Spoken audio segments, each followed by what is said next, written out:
17th of December 2023. We are live at St. Charles Catholic Church, Achina, for the Thanksgiving by Ezekibo Samuel. Details on brainpowerplanet.com. Planet TV is live on this event. You are watching live from Planet TV. brainpowerplanet.com is live on this event.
Jerusalem zigara ya ndị ntụaja na ndị Livai ka ha jụọ ya sị, onye ka ị bụ? Jọn zara sị, abụghị m ya. Ha jụkwara ya sị, ị bụ onye amụma ahụ? Ọ zara ha sị, mba. Gwa anyị ka anyị nwee ihe anyị ga-agwa ndị zitere anyị. Gịnị ka ị nwere ikwu banyere onwe gị?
are watching live on Planet TV.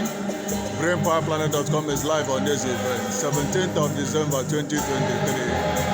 Thanksgiving by Mr. Chukwujeku Samuel Ezekibo of Omozi Village, Achina, in Agwata local government area of Anambra State. We are live at St. Charles Catholic Church, Parish, Achina.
All the people, now only in seated in no one in you. All the one of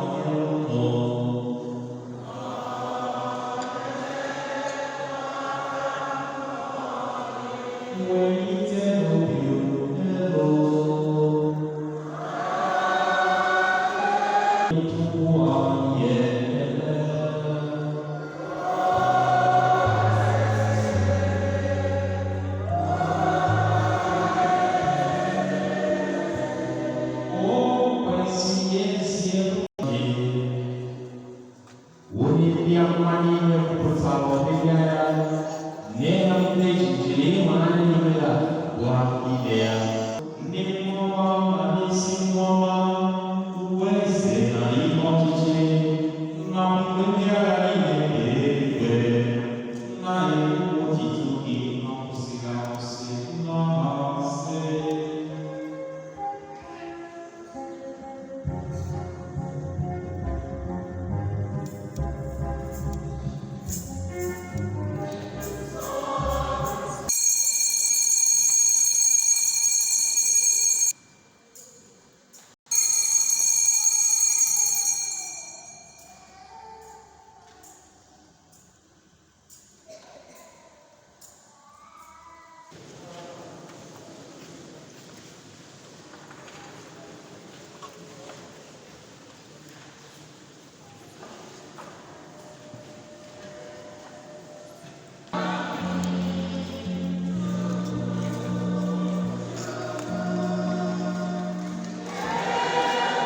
I'm taking pictures.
By this time, 2022, I'm in my hospital. A lot of people are laughing, a lot of people are crying. So, by this time, on 17, in Choma, the days, the only go.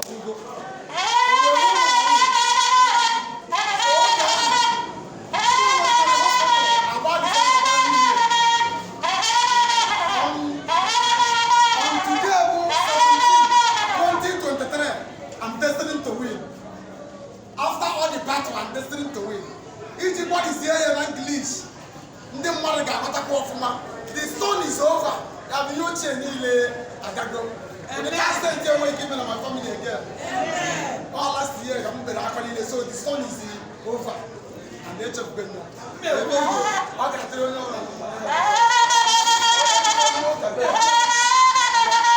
Sister, you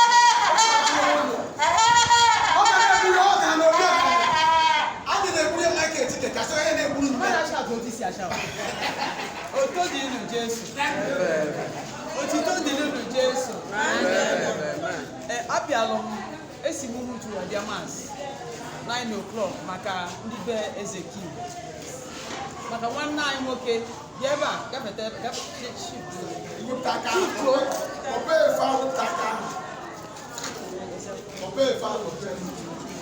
maka Anthony onye nke nwere accident tupu enwee ebele o wee dị ndụ si na accident a pụta ya si ahụ dị mma ọ maka ụmụaka ndị wa dị ụka atata wee na-ayọ Chineke mgbe ọgụ ya si apụ ara m ezinụlọ bụ Ezekiel bụ were ihe n'aka Ifeọma ga na-aga n'iru fa Chukwu ga na-ebubelu fa ụzọ na-ebelu fa azụ onye ọbụla chere fe echiche ọjọọ si n'ebe o si wee bịa echekwa ebe ọ nọ ife ike amemezi ọzọ fa ga na-aga n'iru fa ga-adị n'obodo ahụ ike wee fụ ụmụaka nwa na-eto n'iru fa Ifeọma ga na-abata n'etiti ha mgbe ọbụla na ma ma ọ ga-ebute nka ala na-abụ mgbe ya ọ ga-ekechọ ya wee na n'aha Jizọs Kraịst bụ onye nwanyị wee na-ayọ onye isi sista nne ya nwaanyị na nwanne ya nwoke wee na-ayọ ọbụ na biko buru ụzọ wee ha azụ sista gbarapụta ife niile wee sobe Chukwu ana m ayọ ọgụ wepụ ya arụ ọnwụ ihe arụ ike ka ọ wee rụọ ekenye na kọmụnikeshọn ya ome ike nyekwa ụmụ nwanne ya wee na-ayọ ndị kirikiri a ka ha bụrụ ụmụaka ga-eji wee maa atụ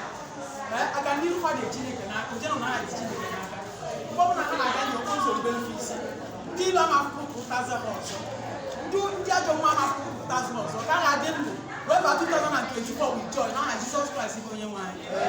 With this in Christ I say glory to God, honor to Mary, glory to God, honor to Mary, glory to God, honor